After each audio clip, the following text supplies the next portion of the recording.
So we start the class on heart, and we are going to see three specimens, of which I am holding an intact heart on my hand. This is my left palm. On this I have placed the heart. So you can see that the intact specimen means that I am actually pointing the apex of the heart. The apex of the heart is actually pointed into the left fifth intercostal space.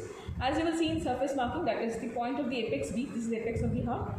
And I am saying that the palm is actually the diaphragmatic surface, which is actually represented by the inferior surface of the heart, which is resting on diaphragm. So we have the apex of the heart. This is the inferior surface of the heart. This is the base of the heart. The base of the heart is something which I am pointing like this with my other hand. So you can see that my four fingers are pointing to the base of the heart. So we have apex of the heart, as my finger shows. This is apex of the heart. This is the base of the heart, and inferior surface of the heart is resting on my palm. The apex is actually directed to the left fifth intercostal space. The position will be that of the apex beat. Now let us see the surfaces and the borders. Now how many surfaces, how many borders are we supposed to count? Whatever is visible, that will be shown in the video. Rest you have to consult from the pictures of Gray's Anatomy.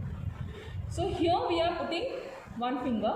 I am putting my palm actually. This is the anterior part, or this is the anterior surface, or the sternocostal surface. This is the sternocostal surface. This is the left surface. This is sternocostal surface, which is coming in contact with the middle mediastinum. So sternocostal surface is where my hand is. This is the left surface of the heart, and we have, this is the inferior surface, on which you can see I am just turning it so that you can see clearly the posterior interventricular artery, posterior interventricular groove. So this is the inferior surface of the heart. This is the crux of the heart on the posterior side, where you can see the coronary sinus. We are getting the crux, the midpoint, or the meeting point of the posterior interventricular groove, atrioventricular groove, the posterior part of the interatrial groove. So obviously this is the inferior surface, and once I put it back on my palm, you can focus on the base of the heart. I was putting my fingers on this. So when I am turning it, you can see the base of the heart is actually indicated by mostly the left atrium, a small part by the right atrium. This is the base. So we will have the base of the heart with left atrium. You can see presence of the pulmonary veins. So pulmonary veins, one. You can see one more. You can see one more. And there is a reflection of a J-shaped pericardium over the base of the heart, which I should say my finger goes inside. This J-shaped fold will be indicated by the oblique sinus. So here we are actually into the base of the heart. So I said inferior surface resting on my palm. You can see the apex of the heart. I am pointing with the forceps here. So this is the base of the heart, where we are getting the presence of the left atrium, into which drains the four pulmonary veins. The openings are 1, 2, 3, 4. There are 4 pulmonary veins opening here. You can see 1, 2, 3, 4. So this is small part of the right atrium. This is the base of the heart. You can see the great vessels arising from the heart. So great vessels will actually mean this is a pulmonary trunk which is located anteriorly. This is the aorta, which is located posteriorly. So we have the vena cava opening, which is here. So if you put a finger behind this, you can see a vena cava here. So if you put a finger behind this, it will indicate the position of the transverse sinus. So before that, I will be coming to the sinuses. Before that, let me see how much we have seen. Sternocostal surface, we have seen the left surface.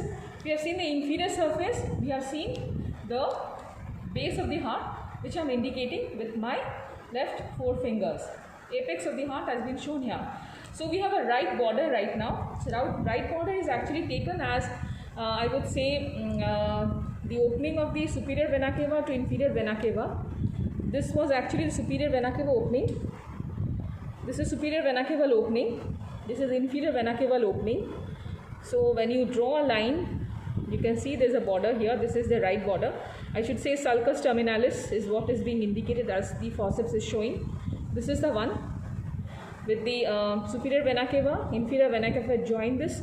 This is the sulcus terminalis. Inside this, if I put my forceps inside, this will indicate the position of the crista terminalis. Sometimes it might become flat, it looks like the right surface.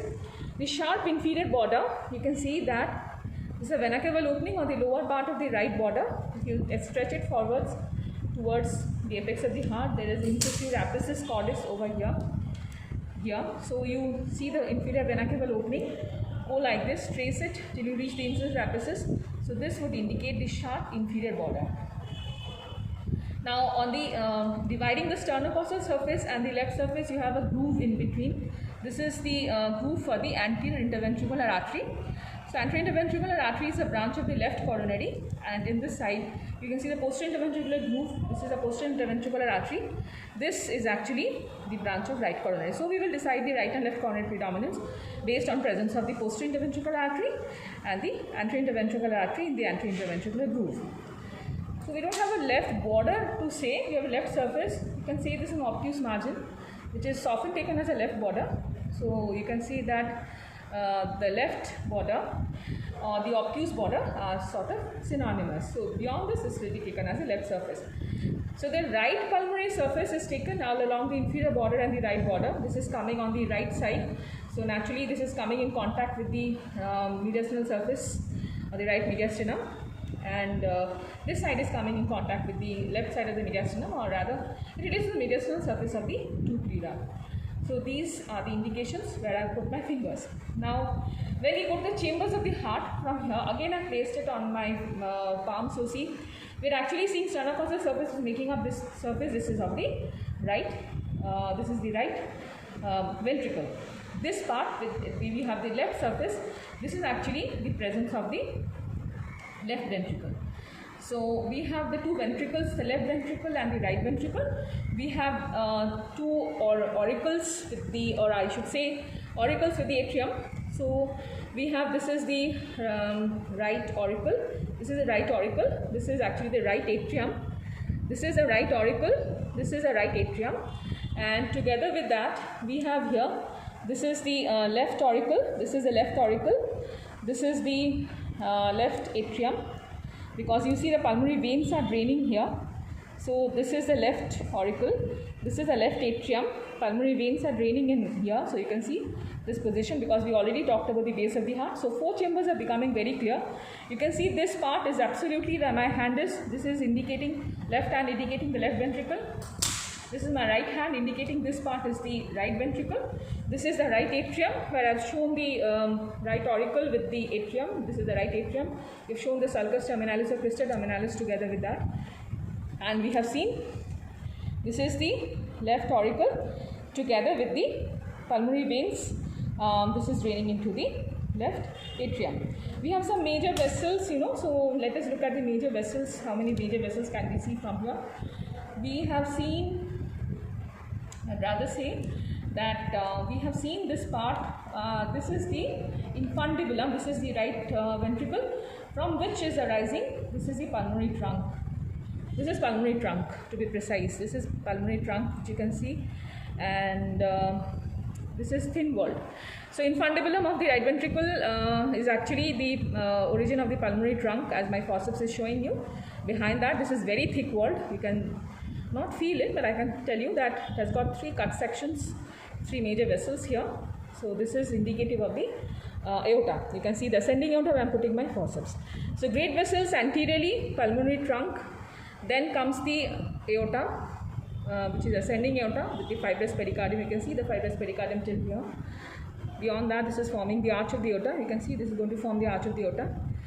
Behind that, this vessel is the superior vena cava. So we have the superior vena cava here. The arterial end of the heart is this, which I am holding with my forceps. This part, this is the arterial end of the heart. And this is the venous end of the heart, which I got the superior vena cava. Below that is another orifice, which I have already shown you. This is the inferior vena cava orifice. See, this is the inferior vena cava orifice. This. So if I join this superior vena cava with the inferior vena cava orifice, so I would rather say it has been cut here also. It has been actually cut here. Superior vena cava, this inferior vena cava, you can see this is indicative of the sulcus terminalis. I am pulling it.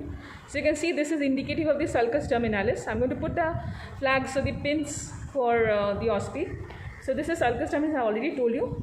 So now I want to say that once we take the superior vena cava for the venous end, and the arterial end with the aorta, ascending aorta, and the pulmonary trunk from the outflow tracts of the two ventricles. So keep this.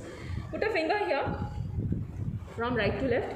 See, I'm putting my finger. Look at the presence and situation. The finger first, followed by the forceps. See, it is being put into a space. This is called the transverse sinus, and the forceps is getting stuck up into a membranous hole.